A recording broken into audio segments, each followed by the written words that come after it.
À 41 ans, Tony Orlando est confronté au genre de nouvelles qu'aucun artiste ne veut jamais entendre. L'homme qui a autrefois enflammé les charts avec Tie a Yellow Ribbon Round the Old Oak Tree et rempli les arénas de sa voix tonitruante raccroche maintenant ses chaussures de tournée. Non pas parce qu'il le veut, mais parce que la vie lui a réservé un coup dur. Pour les fans qui ont grandi avec sa musique, c'est comme la fin d'une époque. Tony était la bande sonore des réunions, des histoires d'études d'amour et des chants nocturnes. Maintenant, un diagnostic déchirant l'a forcé à se retirer définitivement des projecteurs, laissant tout le monde se demander comment un homme qui a donné tant de joie pouvait être arrêté si soudainement avant le ruban jaune. Les débuts de Tony dans le Bronx. Michael Anthony Orlando Civitas est né le 3 avril 1944, fils d'un père grec et d'une mère portoricaine. Il a grandi sur la 21e rue Ouest à Chelsea, Manhattan, où les rythmes de New York étaient autant une partie de son enfance que les dîners de famille. Lorsqu'il a atteint l'adolescence, la famille a déménagé de l'autre côté de la rivière à Union City, dans le New Jersey, et s'est ensuite installé à Hasbro Heights. La musique l'a accroché très tôt. À seulement 15 ans, Tony a formé un petit groupe de doo-wop appelé The Five Gents 1959 et les garçons ont commencé à enregistrer des démos. Leurs harmonies brutes et leur ambition ont attiré l'attention de nul autre que Don Kersner, l'homme qui dirigeait pratiquement la Brill Building Hit Factory. Soudain, le jeune Tony s'est retrouvé à écrire des chansons dans la même sphère que Carole King, Neil Sedaka, Tony Wine, Barry Mann, Bobby Darin, Connie Francis et même un duo difficulté nommé Tom et Jerry, mieux connu aujourd'hui sous le nom de Simone et Garfunkel. Kersner ne l'a pas seulement mis derrière un bureau, il a également poussé Orlando dans la cabine. À 16 ans, Tony était déjà classé tant qu'artiste solo Amérique du Nord et au Royaume-Uni avec Bless You et Halfway to Paradise. Imaginez ça, un enfant qui n'avait même pas fini le lycée et qui soudainement passait à la radio dans le monde entier. Il est même monté sur scène au légendaire Brooklyn Paramount Theater, se produisant avec le DJ tout aussi légendaire Murray the Key. Bien qu'il ait goûté au succès, la route n'a pas toujours été facile. Il a eu 4 singles qui ont raté de peu le grand succès. Chills 1962, Shirley et I'll Be There 1963 et I Was a Boy When You Needed a Man sous le pseudonyme Billy Shields 1969.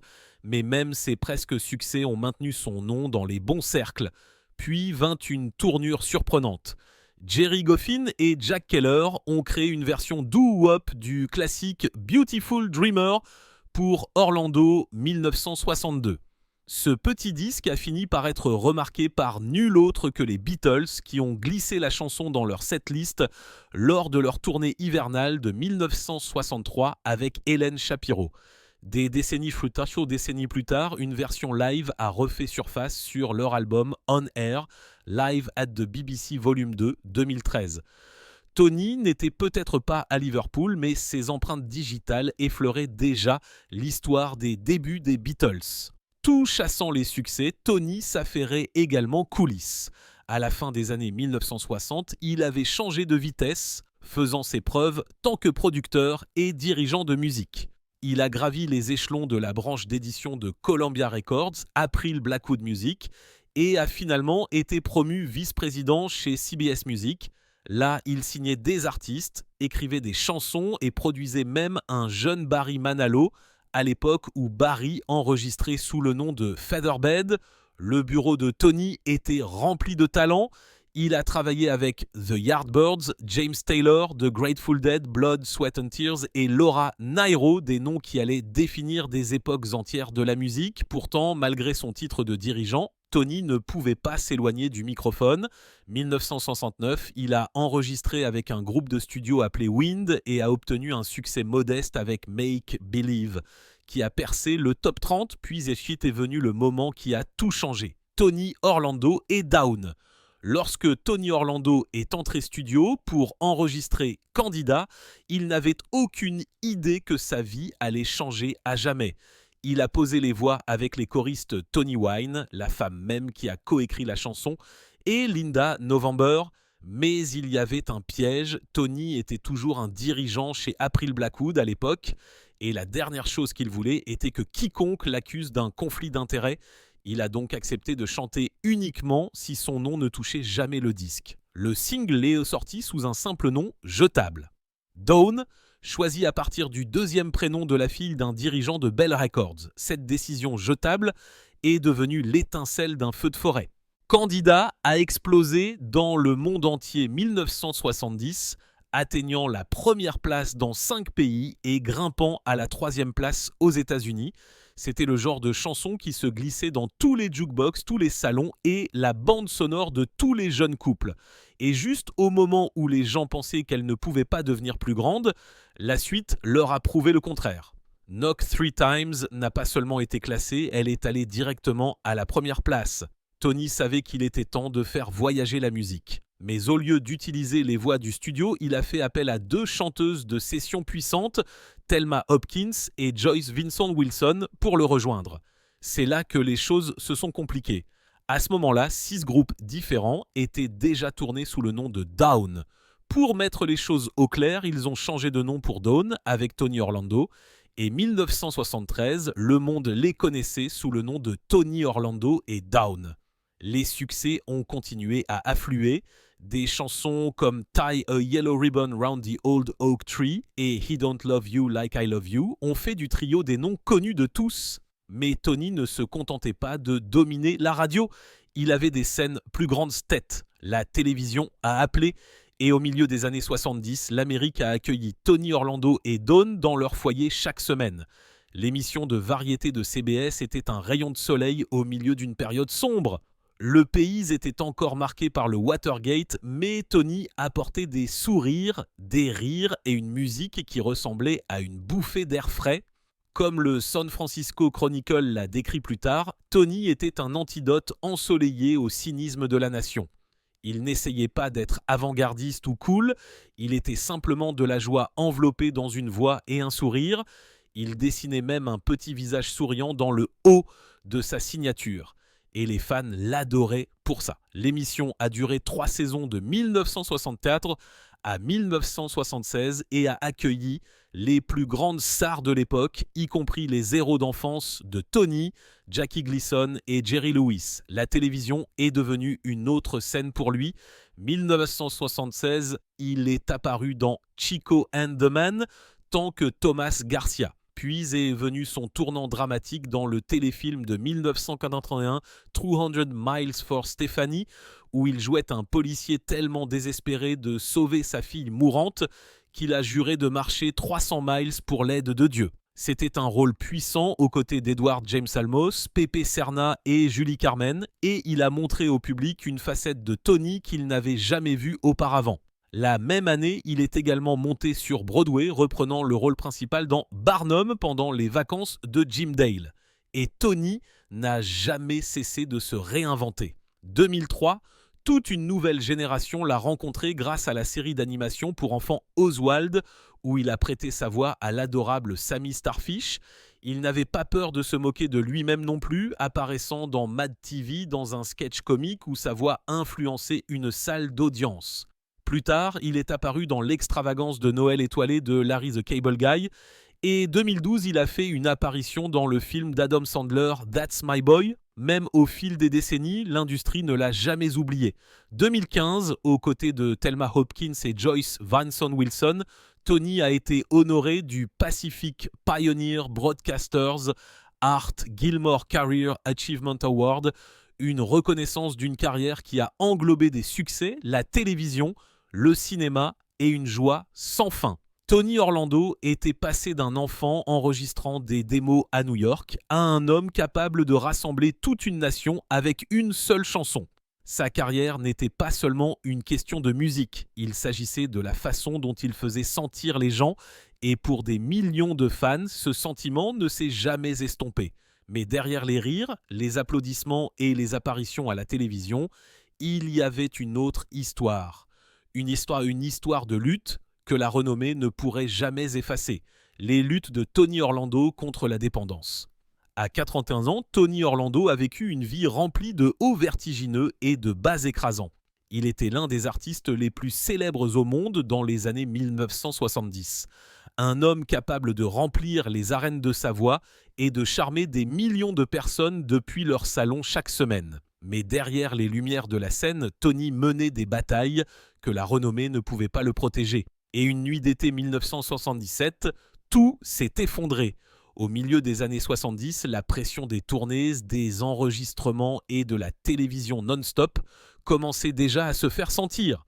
Pour tenir le coup, Tony s'est d'abord tourné vers des pilules de caféine vente libre. Dans une interview au Washington Post des années plus tard, il a avoué qu'il prenait 4 Vivivrin avant même de se brosser les dents. Mais lorsque la tragédie a frappé, les pilules n'ont pas suffi. Son ami proche, l'humoriste Freddie Prinze, s'est suicidé 1976. Juste 2 jours plus tard, la sœur de Tony, la personne qu'il décrivait souvent comme son premier public, est également décédée. Le chagrin l'a consumé et dans son désespoir, il a commencé à consommer de la cocaïne, ce qu'il a admis être une quantité frénétique et énorme. Le 22 juillet 1977, alors qu'il se produisait au South Shore Music Circus à Cohasset, dans le Massachusetts, le poids de tout cela l'a finalement brisé. Devant 3000 fans, Tony a atteint son point de rupture. Il s'est souvenu plus tard que tout ce qu'il voulait à ce moment-là était de murmurer à l'aide, d'être autorisé à quitter la scène pour consulter un médecin.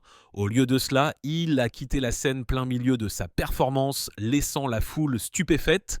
Il a terminé 3 autres spectacles avant d'annuler le reste de la tournée. Les médecins lui ont diagnostiqué un épuisement maniaque et ont commencé un traitement au lithium.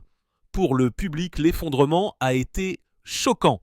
C'était le même homme qui avait offert au monde Tie et Yellow Ribbon Around the Old Oak Tree, un hymne numéro 1 qui était devenu un symbole d'espoir pour les familles militaires et qui avait transformé Tony Orlando et Dawn, l'une des plus grandes émissions de variété de CBS. Mais derrière le rideau, son monde s'écroulait. Tony a admis plus tard que seulement 9 mois de consommation de cocaïne avaient ruiné presque tout ce qu'il avait construit. Cela a obscurci son jugement, tendu son mariage, empoisonné son respect de soi et lui a coûté l'émission de télévision qui avait fait de lui un nom connu de tous. Et à travers tout cela, la perte de Freddie Prinze l'a hanté. Dans une interview à CNN avec Larry King, il s'est souvenu vivement de la dévastation, se tenant aux côtés de la mère de Freddie à la suite de sa mort. C'était, se souvient-il, l'une des expériences les plus horribles de sa vie et une expérience qui l'a profondément marqué. Le poids du chagrin, de la dépendance et de l'épuisement l'a finalement conduit cure de désintoxication et c'est là que Tony Orlando a trouvé son tournant. Il est ressorti réengagé envers les valeurs qu'il avait façonnées tant que garçon. Sur le 700 Club, il s'est décrit comme un chrétien né de nouveau, attribuant les prières de sa grand-mère et son éducation religieuse au fait de l'avoir ramené du bord du gouffre. Cette saison d'effondrement et de rétablissement, a-t-il dit plus tard, est devenue l'année la plus transformatrice de sa vie. Mais la vie n'était pas seulement une question de rédemption et de seconde chance. C'était aussi une question de cœur. La vie amoureuse de Tony Orlando. Bien avant les lumières vives et les arènes à guichets fermés, Tony Orlando n'était qu'un enfant qui essayait de comprendre la vie, et l'amour avait une façon amusante de le trouver. L'une de ses premières rencontres romantiques a été avec nul autre que Sue Butterfield, la muse réelle derrière l'emblématique Runaround Sue de Dion. Tony l'a emmenée dîner et la soirée a été inoubliable, principalement en raison de son obsession pour quelqu'un d'autre. Elle a passé toute la soirée à professer son amour pour Dion, laissant Tony rire des années plus tard, plaisantant sur le fait qu'il est le seul gars au monde avec qui elle a joué à saute-mouton. Le destin, cependant, avait d'autres plans. Entrait Jerry Lee Lewis, le fou du rock'n'roll, qui a présenté Tony à Hélène, une présidente de fan club dévouée, qui avait autrefois fréquenté Buddy Holly. Tony l'avait rencontré brièvement alors qu'il travaillait sur le Murray the K Show et lorsqu'ils se sont reconnectés plus tard, des étincelles ont volé. Les deux se sont mariés en 1965 et ont accueilli leur fils John dans le monde. Pendant près de 2 décennies, Hélène est restée aux côtés de Tony alors qu'il s'élevait vers la gloire, naviguant à travers les hauts vertigineux et les bas inévitables. Mais 1984, leur mariage a pris fin, laissant Tony retrouver son chemin vers l'amour une fois de plus. 5 ans plus tard, la vie lui a donné une autre chance au bonheur, cette fois dans l'endroit le plus improbable, Disneyland. Tony y travaillait avec son groupe lorsqu'il s'est lié d'amitié avec Jim Amorino, chef de la police du comté d'Orange. Grâce à cette amitié, il a rencontré Francine Amorino. Ce n'était pas le coup de foudre. Ils se connaissaient depuis des années, mais 8 ans après son divorce, le destin les a rapprochés à nouveau. La voyant, Tony a lâché. Tu es Franny ? Elle l'était. Francine n'était pas une starlette hollywoodienne typique. Elle venait du monde de la mode et a apporté une présence stable à la vie trépidante de Tony. Avril 1990, ils se sont mariés et leur union dure depuis. Ensemble, ils ont accueilli une fille, Jenny Rose, et Francine est devenue son ancre, lui offrant son soutien à travers les triomphes et les épreuves de la vie. Même si la renommée suivait Tony partout où il allait, il n'a jamais perdu son sens de l'humour à propos de l'amour. Il a admis que son dîner avec Sue Butterfield était éphémère. Environ un demi-temps, plaisante-t-il, mais ces petits moments, à la fois brefs et qui changent laï, sont ce qui rend son histoire si humaine. Des flirts éphémères à la dévotion durable, la vie amoureuse de Tony Orlando a été aussi riche et surprenante que la musique qui l'a rendue célèbre. Pourtant, alors que l'amour lui apportait la stabilité, la renommée a parfois apporté des conflits et des trahisons. D'amis à ennemis, Tony Orlando et Wayne Newton étaient autrefois deux des plus grands noms de Branson dans le Missouri, partageant un lien basé sur la musique, la renommée et, pendant un certain temps, l'amitié. Orlando s'était déjà fait un nom avec Dawn, enregistrant 3 succès numéro 1.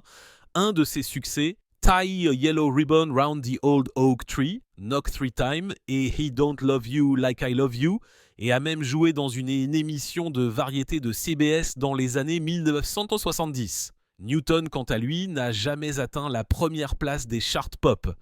Bien que ses classiques comme Dank Sean et Red Roses for a Blue Lady soient familiers à des millions de personnes.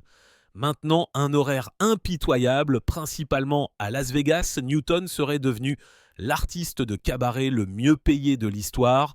Bien qu'ils aient emprunté des chemins légèrement différents vers la gloire, tous deux aimaient le même genre de matériel amusant et mielleux. Ils ont même laissé tomber leur prénom. Carson Wayne Newton a supprimé Carson, tandis que Michael Anthony Orlando Civitis a abandonné à la fois son prénom et son nom de famille. 1997, Orlando a invité Newton à partager la scène au Tony's Yellow Ribbon Theatre à Branson. Avril 1998, ils ont loué un théâtre ensemble, le baptisant The Talk of the Town Theatre, un acronyme pour Tony Orlando Wayne Newton. Malheureusement, tout ce qu'ils partagent aujourd'hui, c'est leur date d'anniversaire du 3 avril et une haine mutuelle l'un pour l'autre. Leur théâtre sur l'autoroute 65 à la jonction de l'autoroute 248 était autrefois le sujet de conversation de la ville. Mais presque un an après l'ouverture, Newton et sa femme ont enfermé Orlando dehors dans le froid de décembre. Qu'est-ce qui aurait pu mettre de bons amis désaccords ? Une saga juteuse de « il a dit, elle a dit » impliquant des accusations d'écoute téléphonique illégale, de complot, de preuves fabriquées et même l'enlèvement présumé des jouets de Noël d'une jeune fille, le tout se déroulant dans une salle d'audience fédérale de Springfield, dans le Missouri où la loi Omnibus sur le contrôle de la criminalité et la sécurité des rues a fait une apparition.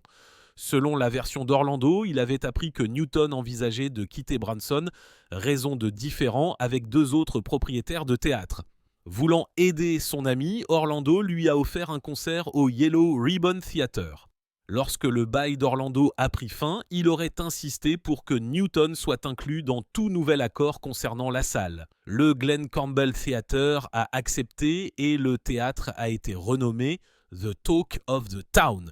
La gestion et les opérations étaient assurées par White Eagle Inc., une société de théâtre entièrement détenue par Kathleen Macronon Newton, l'épouse avocate de Wayne. Orlando a affirmé que Kathleen Newton était rapidement devenue le problème. Elle lui a refusé l'accès aux comptes de dépenses, a augmenté le coût de ses contributions à la cagnotte commune et a tenté de l'intimider pour qu'il renégocie le contrat. Les choses ont atteint un point culminant le 9 décembre 1998. lorsque l'équipe de Newton a rencontré Orlando et ses collaborateurs dans la loge de Wayne. Bien que Wayne lui-même soit parti des heures plus tôt, Orlando a rapporté qu'il avait découvert que la réunion était secrètement enregistrée et une fouille a révélé un enregistreur caché dans une plante d'intérieur. Quelques jours plus tard, les Newton ont enfermé Orlando à l'extérieur et ont annulé ses 11 spectacles de Noël restants. Orlando a répondu par une poursuite de 11 chefs d'accusation totalisant 15 millions de dollars, alléguant que les actions des Newton étaient motivées par la méchanceté.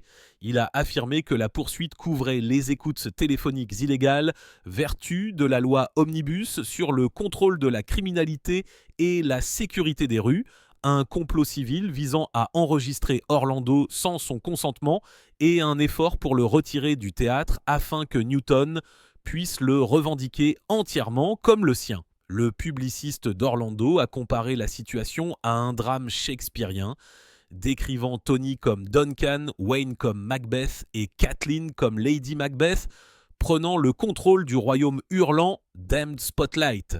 La version de Newton était tout aussi dramatique. Il a affirmé qu'Orlando n'avait pas payé sa part des dépenses à White Eagle Inc., ce qui a tendu leur relation d'affaires. Newton a allégué qu'Orlando avait déformé son pouvoir d'attraction, les spectacles remplissant moins de la moitié des 750 places du théâtre, ce qui faisait une opération déficitaire. Ce qui concerne l'enregistrement, Newton a maintenu que c'est Orlando qui avait placé un microphone sans fil dans sa loge, dans le but d'enquêter sur les vols et le vandalisme impliquant les biens personnels et professionnels de Newton. La contre-poursuite de Newton d'un montant de 20 millions de dollars décrivait les actions d'Orlando comme délibérées, flagrantes et malveillantes, l'accusant de diffuser de fausses déclarations sur la rétention d'objets personnels, y compris la détention présumée des jouets de Noël de sa fille. Même les origines de leur partenariat ont été contestées. Orlando a affirmé qu'il avait amené Newton à Branson et qu'il avait assuré son inclusion dans l'accord concernant le théâtre, tandis que Newton a insisté sur le fait que c'était lui qui avait été approché par les gens du Glen Campbell Theatre et que Tony n'avait été ajouté qu'après que certaines conditions aient été remplies. Le mystère de l'enregistrement s'est intensifié lorsque Newton a fait valoir que l'équipement sonore sur scène avait capté la réunion et que l'équipe d'Orlando avait secrètement commencé à enregistrer. Orlando aurait informé le représentant de Newton de la présence d'un microphone sans fil à l'entracte, ce qui a conduit à la découverte du micro dans une plante d'intérieur.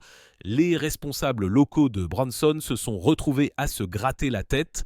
Le responsable des relations publiques de la Chambre de commerce de la région des lacs de Branson a déclaré que personne ne comprenait vraiment ce qui s'était passé, admettant que la communauté avait réagi par un « zut » collectif. Tout le monde savait qu'il y avait eu une dispute, mais la complexité et le drame dépassaient la vie ordinaire, laissant les résidents espérer que cela pourrait être résolu d'une manière ou d'une autre. Malgré l'acrimonie, Orlando est resté concentré sur sa carrière. Son publiciste a rapporté que Tony avait initialement eu du mal à accepter que quelqu'un qu'il considérait comme un ami ait agi contre lui, mais qu'il prospérait maintenant et qu'il avait l'intention de se produire tête d'affiche au Taj Mahal à Atlantic City. Même avec les rebondissements juridiques et l'attention du public, Orlando a refusé de laisser la querelle de Newton éclipser le prochain chapitre de sa vie. Fin de compte, ce qui s'est passé entre Orlando et Newton est un conte édifiant d'une amitié transformée rivalité où la renommée, l'ambition et les enchevêtrements familiaux sont entrés collision. Branson était peut-être sur scène, mais le drame coulisse rivalisait avec tout ce qu'ils avaient jamais joué, prouvant que même dans le monde du spectacle, la confiance peut être fragile. Pourtant, alors qu'une tempête se calmait, une autre se préparait, cette fois plus près de chez lui.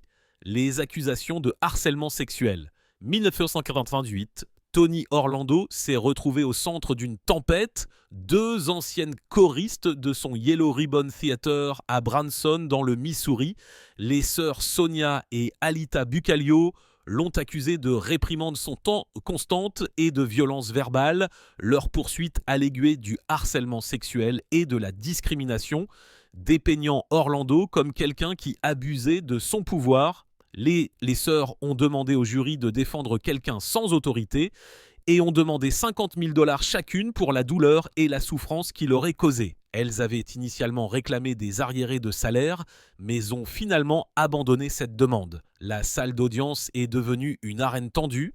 Des témoins ont décrit Orlando comme un homme qui criait fréquemment sur presque tous ceux qui l'employaient, créant un environnement stressant. Les avocats des sœurs ont souligné le tribut émotionnel, le présentant comme instable et autoritaire. Les défenseurs d'Orlando n'ont pas nié qu'il pouvait être dur, mais ils ont fait valoir qu'il n'avait jamais eu l'intention de blesser qui que ce soit, soulignant qu'il s'excusait souvent après des éclats de colère. Son avocate a clairement indiqué que dans un secteur difficile, Orlando pouvait être exigeant, mais qu'il n'avait rien fait d'illégal et que les sœurs n'avaient pas réussi à prouver leur cas. Le procès, présidé par le juge de district américain Russell G. Clark, a duré des semaines. Plus d'une douzaine de témoins ont témoigné, dont Orlando lui-même. Chaque partie a présenté une image radicalement différente de la vie coulisse. Au Yellow Ribbon Theater, les sœurs ont mis l'accent sur la tension et l'intimidation, tandis que l'équipe d'Orlando a souligné le dévouement, la passion et un environnement de travail qui pouvait être difficile mais pas criminel. Lors des délibérations du jury, ils ont conclu que les sœurs n'avaient pas fourni suffisamment de preuves pour étayer leurs allégations. Le juré principal a précisé que la renommée d'Orlando n'avait eu aucune incidence sur leur décision, insistant sur le fait qu'ils l'avaient traité comme n'importe quel autre témoin. Alita Boukalou a fait remarquer par la suite que le résultat n'était pas surprenant, notant que les célébrités semblent souvent intouchables dans le monde d'aujourd'hui. Sortant de la salle d'audience, Orlando a été innocenté de toutes les accusations. Les 2 dernières années avaient pesé lourdement sur lui, les gens autour de lui présumant le pire et le traitant comme un harceleur sexuel ou un parasite. Mais le verdict a apporté un sentiment de soulagement et de liberté qu'il avait du mal à exprimer avec des mots. Il a considéré l'expérience comme un rappel que n'importe qui, quelles que soient ses intentions ou sa réputation, pouvait se retrouver face à une bataille judiciaire. La vraie raison pour laquelle Tony Orlando ne fait plus de tournées. Après des décennies à captiver le public, Tony Orlando était prêt à baisser le rideau sur son illustre carrière, mais pas pour la raison à laquelle vous pourriez vous attendre. Mais avant de s'éloigner, il s'est lancé dans une tournée d'adieu pour dire un adieu sincère à ses fans. Selon Billboard, le musicien a conclu sa carrière de tournée avec une tournée d'adieu qui a commencé par 3 spectacles à Las Vegas, au Nevada, avant de se rendre dans les grandes villes des États-Unis et du Canada, notamment Atlantic City, les chutes Niagara et, plus encore, les fans ont eu droit à Orlando interprétant la plupart de ses succès classiques, faisant de la tournée une série de spectacles émouvants après plus de 51 ans dans l'industrie de la musique. Dans une interview accordée au magazine, Orlando a expliqué pourquoi il avait décidé de prendre sa retraite après avoir travaillé dans l'industrie de la musique pendant plus de 5 décennies. Il a noté qu'il frappait toujours la balle, mais qu'il ne pouvait pas courir les buts. Il a également expliqué que les frais de voyage et son âge étaient les principaux facteurs contribuant à sa volonté de prendre sa retraite maintenant. Même s'il a cessé de se produire, le chanteur n'a pas du tout pris sa retraite du travail. Il a ajouté « Il est également temps pour moi de satisfaire mes jus créatifs avec le besoin que j'ai de produire, de créer de nouveaux produits, des films au spectacle de Broadway passant par la diffusion continue de nouveaux produits. » De plus, Orlando a lancé ses sociétés appelées Tony Orlando Productions et Explosive Film and Entertainment. Il semblait que le chanteur allait encore avoir une carrière chargée alors qu'il prévoyait de se concentrer sur l'écriture de son spectacle de Broadway et l'écriture de son nouveau livre. Au-delà de la musique, Tony a toujours défendu les causes qui lui tiennent à cœur. Défenseur de longue date des anciens combattants militaires américains, son emblématique « Tie, a Yellow Ribbon Round the Old Oak Tree » est devenu un hymne pour les militaires du monde entier. Il siège au conseil d'administration de la Fondation Eisenhower et détient le titre de président honoraire de Snowball Express, une organisation dédiée aux enfants des héros militaires tombés au combat. Il organise le dîner annuel de la médaille d'honneur du Congrès à Dallas et a été maître de cérémonie lors des Freedom Awards du secrétaire à la défense au Pentagone. La carrière de Tony a été décorée non seulement de succès, mais aussi d'honneurs qui reconnaissent son dévouement et son cœur. Artiste de Casino de l'année, meilleur artiste polyvalent, Las Vegas 4 fois.